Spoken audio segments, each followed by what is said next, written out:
2025 আজি নৱৰাত্ৰিৰ আৰম্ভণি হ'ব আৰু কণ্টিনিউয়াছলি অহা 6th of April লৈকে চলি থাকিব। মনত ৰাখিব এইবাৰ নৱৰাত্ৰি 9 দিন নহয় 8 দিনৰ বাবেহে। গতিকে সকলোৱে নৱৰাত্ৰিৰ ঘৰত প্ৰতিষ্ঠা কৰক, নৱৰাত্ৰিৰ সেই অখণ্ড চাকি গছ প্ৰতিষ্ঠা কৰক, আজিৰ পৰাই কৰিব পাৰে আৰু কণ্টিনিউয়াছলি যাতে চাকি গছ নৱমীলৈ জ্বলি থাকে সেয়া মনত ৰাখিব, তেতিয়াহে দেৱীৰ আশীৰ্বাদ লাভ কৰিব পাৰিব। গতিকে নৱৰাত্ৰিৰ এই পবিত্ৰ মুহূৰ্তত সকলোৱে পাৰিলে দিনৰ ভাগত লঘোণত থাকক, ৰাতি ফল মূল আহাৰ কৰক, নতুবা কেৱল আলু পিটিকা ভাত ঘিউৰে খাব। কেঁচা নিমখ ইউজ নকৰিব, হোৱাইট কালাৰ সল্ট ইউজ নকৰিব, চন্দক লৱণ আপুনি ইউজ কৰিব পাৰে। তেনেকুৱা নিমখেৰে যদি আপুনি আহাৰ গ্ৰহণ কৰে তেতিয়া ভাল ফল পাব। আৰু সদায় দেৱী দুৰ্গা স্তুতি, দুৰ্গা স্তোত্ৰ পাঠ কৰিব আৰু সদায় দুখীয়াজনক সেৱা কৰক। ধন্যবাদ। আজি মই প্ৰথমতে আজিৰ পৰা অহা শনিবাৰলৈ এসপ্তাহৰ বাবে ৰাশিফল ক'ম, তাৰ পাছত 2এখন চিঠিপত্ৰলৈ যাম। গতিকে যিসকলে মোলৈ টাইম এইটৰ জৰিয়তে চিঠিপত্ৰ দিব খুজিছে তেখেতসকলে চিঠিপত্ৰ দিব পাৰে, নিশ্চয় আনচাৰ পাব। প্ৰতি দেওবাৰে মই ঠিক এনেকুৱা সময়তে টাইম এইটত আহোঁ, গোটেই সপ্তাহটো ৰাশিফল লৈ বিভিন্নজনৰ চিঠিপত্ৰৰ আনচাৰো দিওঁ। গতিকে চিঠিপত্ৰ দিয়াৰ ঠিকনা এষ্ট্ৰলজাৰ কিৰো য়াং, Ratnakuber gems and jewellery, Manipuri Basti, Guwahati 7। Phone নম্বৰটো হ'ল 9085949309। আমাৰ ইমেইল এড্ৰেছটো হ'ল kiroyangastrologer@kiroyang.com। ধন্যবাদ। প্ৰথমতে মই 2খন কাৰ্ড লৈছোঁ টেৰট কাৰ্ড মতে, দ্য হেংমেন এণ্ড ওৱান্স। মেষ ৰাশিৰ ফলাফল এৰিছ। এই সপ্তাহটোত কিছু বাধা বিঘিনি পাব পাৰে, অৱশ্যে সা সম্পত্তি বৃদ্ধি হ'ব। যদি আপুনি মাটি বাৰী ক্ৰয় কৰিব খুজিছে সপ্তাহটোত শুভ ফল পাব। এই সপ্তাহটোত বিভিন্ন দিশত আপুনি লাহে লাহে আগবাঢ়িব পাৰিব। বিদ্যাৰ্থীসকলৰ অৱশ্যে শুভ ফল দিব। সপ্তাহটোত ড্ৰাইভিং কৰোঁতে কিছু সাৱধানতা অৱলম্বন কৰক। মংগলবাৰ দিনটো পালন কৰক। নৱৰাত্ৰিৰ আৰম্ভণি বুলি এই সপ্তাহটোত প্ৰতিদিনে দেৱী দুৰ্গাৰ মন্দিৰ দৰ্শন কৰক, কামাখ্যা দেৱীৰ মন্দিৰ দৰ্শন কৰক, নিশ্চয় শুভ ফল পাব। লাকি কালাৰ হ'ব ব্লু, লাকি নাম্বাৰ হ'ব 1। ধন্যবাদ। এতিয়া মই বৃষ ৰাশিলৈ গৈছোঁ, knight of swords and page of ওৱান্স। এই 2খন কাৰ্ড মতে আপুনি যিমান পাৰে সপ্তাহটোত দান ধ্যান কৰক, কাৰণ নৱৰাত্ৰি চলিছে। এই সপ্তাহটোত বিদ্যাৰ্থীসকলে অতি উত্তম ফল লভিব। যদি আপুনি নিবনুৱা তেতিয়াও কিন্তু ভাল ফল আহিব। যদি আপোনাৰ ইণ্টাৰভিউ আদি আছে নিশ্চয় শুভ ফল লাভ কৰিব পাৰিব। আপুনি ব্যৱসায় বাণিজ্যৰ ক্ষেত্ৰত আগবাঢ়িব পাৰিব। গতিকে চিন্তাৰ একো কাৰণ নাই, যিকোনো ধৰণৰ ব্যৱসায়ত আপুনি আগবাঢ়িব পাৰে। এই সপ্তাহটোত শেষৰ ফালে টকা পইচাৰ কিছু হানিৰ যুগ দেখুৱাই আছে, গতিকে সাৱধান হওক, ধাৰ দেনা নকৰিব। সপ্তাহটোত ড্ৰাইভিং কৰোঁতে কিছু সাৱধানতা অৱলম্বন কৰক, পশ্চিম ফালে যাত্ৰা নকৰিব। এই সপ্তাহটোত যিকোনো কামতে আগবাঢ়িলে সদায় লগত এটা ৰেড কালাৰৰ ৰুমাল ৰাখক, হেণ্ডকাৰচিপ ৰাখক, নিশ্চয় শুভ ফল দিব। আৰু সপ্তাহটোৰ প্ৰথম ভাগত টকা পইচা কিছু পৰিমাণে হাতলৈ আহিব। এই সপ্তাহটোৰ লাকি কালাৰ হ'ব ৰেড, লাকি নাম্বাৰ হ'ব 3। এতিয়া আহিছোঁ মিথুন ৰাশিলৈ, জেমিনি। মই চাফলিং কৰি আছোঁ আৰু 2খন কাৰ্ড ল'ম, সোৰ্ডছ এণ্ড কিং অফ সোৰ্ডছ। এই 2খন কাৰ্ড মতে এই সপ্তাহটোত প্ৰেমৰ বৰ্ষণ যেন আপুনি অনুভৱ কৰিব আৰু সকলো দিশতে শুভ ফল আশা কৰিব পাৰে। অৱশ্যে সপ্তাহটোৰ আৰ্থিক অৱস্থা মানে আপোনাৰ স্বাভাৱিক থাকিব। আৰ্থিক অৱস্থাত কিছু ভাল বেয়াৰ মাজেৰে চলিব আৰু আল্টিমেটলি স্বাভাৱিক হ'ব। আৰ্থিক দিশত সপ্তাহটোৰ শেষৰ ফালে অৱশ্যে কিছু শুভ ফলো আছে, দুৰ্ঘটনা আদিৰ সম্ভাৱনা, গতিকে ড্ৰাইভিং নকৰিব। এই সপ্তাহটোত বিদ্যাৰ্থীসকলে ভাল ফলে পাব, নিবনুৱাসকলৰ ভাল। মিথুন ৰাশিৰ জাতক জাতিকাসকলে এই সপ্তাহটোত পাৰিলে দূৰ ভ্ৰমণ নকৰিব। গ্ৰীণ কালাৰ লাকি, লাকি নাম্বাৰ 2। এতিয়া আহিছোঁ কৰ্কট ৰাশিলৈ, কেঞ্চাৰ। Once and once. এই 2খন কাৰ্ড মতে সপ্তাহটোত সাৱধানেৰে চলা ফিৰা কৰক। শনি কিছু অশুভ, গতিকে হনুমানৰ পূজা পাতল কৰক। মংগলবাৰ দিনা সাৱধান হওক, কিছু বাধা আছে। ব্যৱসায় বাণিজ্যত কেতুৰ প্ৰভাৱ পৰিব, টকা পইচা লোকচান হ'ব পাৰে।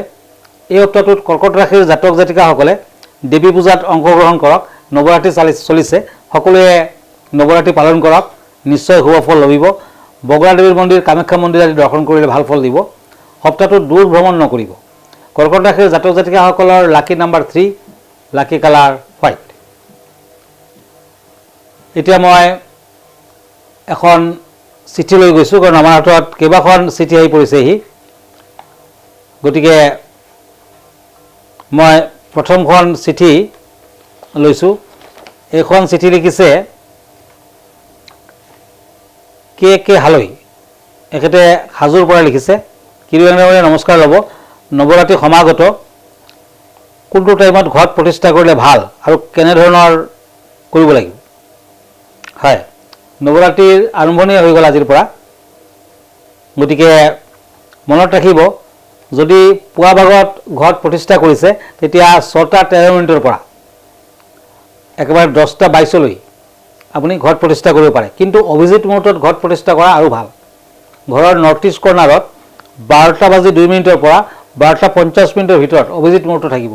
সেইটো মুহূৰ্ত বেছি ভাল। এইবাৰ কিন্তু চৈত নৱৰাত্ৰি মই আগতে ক'লোঁ 9 দিন নহয়, 8 দিনে হ'ব। আজিৰ পৰা ষ্টাৰ্ট হৈছে 6 এপ্ৰিললৈ থাকিব। গতিকে এই বছৰ দেৱী কিন্তু হাতীত আহিব, গজত আহিব আৰু যাব হাতীত। হাতীত অহা যোৱা কৰাটো কিন্তু দেশৰ কাৰণে মংগল। যদি আপুনি ব্ৰত আৰম্ভ কৰিছে বা কৰিব আজিৰ পৰা, তেতিয়া কিন্তু নিৰামিষ আহাৰ গ্ৰহণ কৰক। যদি একেবাৰে নোৱাৰে, লঘোণত থাকিব নোৱাৰে, নতুবা ফল মূল আহাৰ কৰক। কিন্তু লঘোণত থাকিব পাৰিলে বেছি ভাল। দিনৰ ভাগত ৰাতি ফল মূল খাব পাৰে, নতুবা চন্দ্ৰক নিমৰ ইউজ কৰিব পাৰে, ঘিউ ইউজ কৰিব পাৰে। এসাঁজ ভাত খাব পাৰিব ৰাতি, আলু পিটিকাৰে খাব পাৰে, কিন্তু তেল ইউজ নকৰিব। মনত ৰাখিব, আজিৰ দিনটোত ঘৰত প্ৰতিষ্ঠা কৰাৰ সময়ত ঘৰত পানী আৰু গংগাজল একেলগে মিক্স কৰাকৈ ভৰাই ল'ব। ৰূপৰ কইন দি ল'ব কেইটামান, আৰু পঞ্চপল্লৱ ডাব আদি দি ল'ব, আৰু ওচৰত ফুল ফলেৰে আপুনি নৈবেদ্য আগবঢ়াব। দেৱীৰ ঘৰত কিন্তু বহুত কিবা আড়ম্বৰৰ দৰকাৰ নাই, একেবাৰে সাধাৰণভাৱে আপুনি প্ৰতিষ্ঠা কৰিব পাৰে। আৰু দেৱীৰ ওচৰত ফটোখন, মানে দেৱীৰ ফটো এখন ৰাখিব বা ঘৰত ৰাখিব।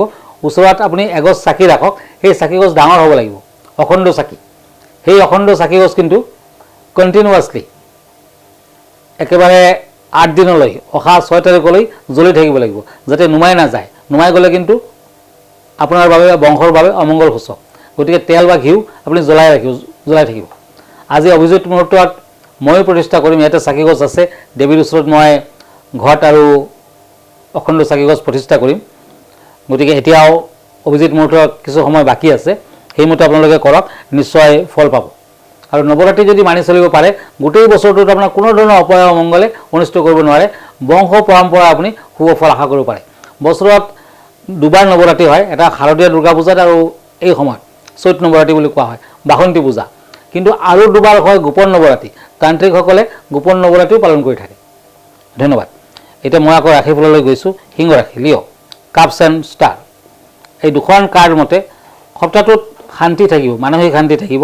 কিন্তু কেতু গ্ৰহৰ বাবে আপোনাৰ শত্ৰু বৃদ্ধি হ'ব পাৰে, সাৱধান হওক। এই সপ্তাহটোত ভ্ৰমণ আদিত কিছু সমস্যা থাকিব, গতিকে পশ্চিম দিশত ভ্ৰমণ বৰ্জনীয়। বিদ্যাৰ্থীসকলৰ মধ্যম ফল। সপ্তাহটোৰ মাজভাগৰ পৰা লাহে লাহে উন্নতি হ'ব, কিন্তু ভৰিৰ বিষত কষ্ট পাব পাৰে, কিছু সাৱধান হওক। মূৰৰ বিষো থাকিব পাৰে, স্বাস্থ্য পাতিত কিছু অশুভ কাৰক। এই সপ্তাহটোত দান ধ্যান কৰক, গ্ৰীণ কালাৰ ইউজ কৰক। লাকি নাম্বাৰ 4। সিংহ ৰাশিসকলৰ ফলাফল। এতিয়া আহক কন্যা ৰাশিলৈ। মই দুখন কাৰ্ড লৈছোঁ, পেণ্টাকলছ এণ্ড চেৰিয়ট। এই দুখন কাৰ্ড মতে শাৰীৰিক কিছু সমস্যা থাকিব, পেটৰ সমস্যাত ভুগিব পাৰে, সাৱধান হওক। বিদ্যাৰ্থীসকলে ভাল সুযোগ পাব, আগবাঢ়িব পাৰিব। অৱশ্যে এই সপ্তাহটোত প্ৰবঞ্চকৰ পৰা সাৱধান হওক। ব্যৱসায় বাণিজ্যত মধ্যম, শাৰীৰিক সমস্যা লাগিয়ে থাকিব। এই সপ্তাহটোত বিদ্যাৰ্থীসকলে ভ্ৰমণ কৰিব পাৰিব আৰু কিছু শুভ ফল লাভ কৰিব পাৰিব।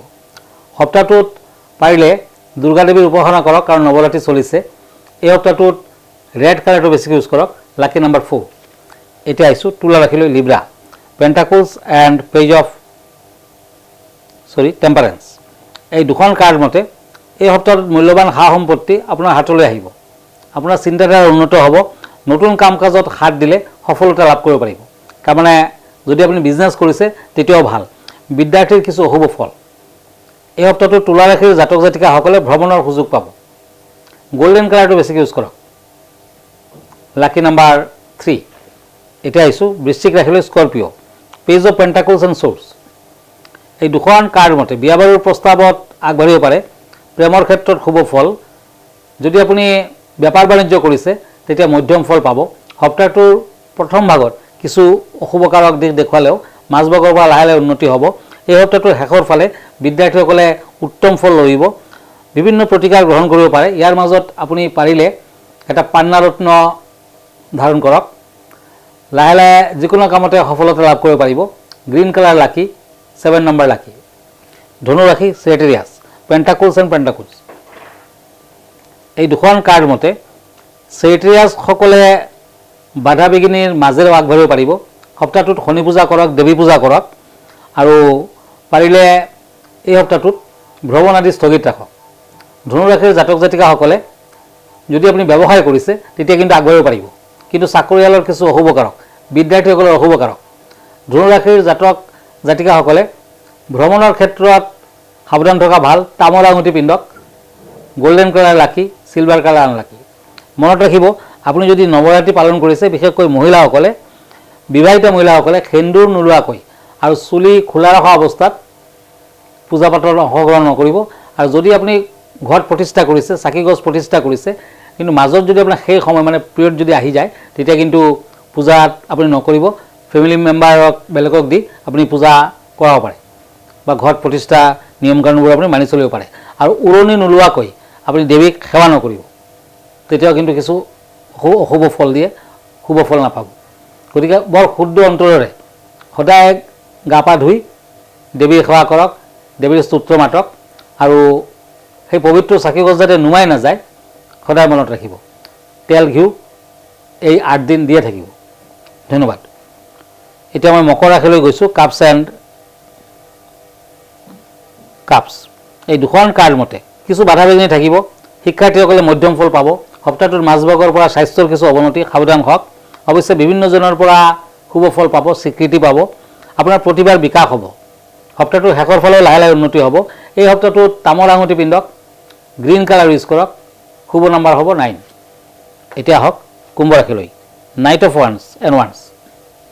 এই দুখন কাৰ্ড মতে কেতু গ্ৰহ কিছু অশুভ। ভ্ৰমণৰ ক্ষেত্ৰত সাৱধান হওক। বগা চন্দনৰ ফুট লগাব সদায়।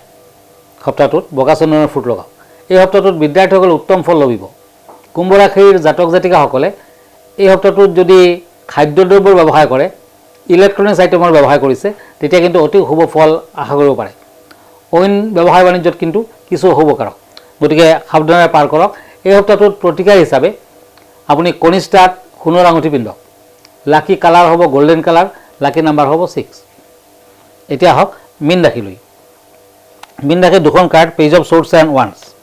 এই দুখন কাৰ্ড মতে সপ্তাহটোত কাজিয়া পেচালৰ সৃষ্টি হ'ব পাৰে। ওচৰ চুবুৰীয়াৰ লগত মতানৈক্য, সাৱধান হওক। অন্ধজনক দান ধ্যান কৰক। এই সপ্তাহটোত বিজ্ঞান বিভাগৰ ছাত্ৰ ছাত্ৰীসকলৰ বাবে অতি শুভ। কোনোবাই অন্তৰত আঘাত পাব পাৰে। প্ৰেমৰ ক্ষেত্ৰত মতানৈক্য, বিয়া বাৰুত বাধা আছে। অৱশ্যে সপ্তাহটোৰ শেষৰ ফালে টকা পইচা হাতলৈ আহিব। শুভ নাম্বাৰ হ'ব 3, শুভ কালাৰ হ'ব অফ হোৱাইট। ধন্যবাদ। আজি ইমানতে। আকৌ লগ পাম অহা সপ্তাহলৈ। যদি আপুনি মোৰ ফেচবুক পেজ চাৰ্চ কৰে তেতিয়া কিৰো য়াং ৰত্ন কুবেৰ বুলি চাৰ্চ কৰিব পাৰে। মই ইনষ্টাগ্ৰামত আছোঁ, মই ইউটিউবতো আছোঁ। আমাৰ ঠিকনা এষ্ট্ৰলজাৰ কিৰো য়াং, Ratna Kuber gems and jewellery, Manipuri Basti, Guwahati 7। Phone নম্বৰটো হ'ল 9085949309। ধন্যবাদ। নমস্কাৰ।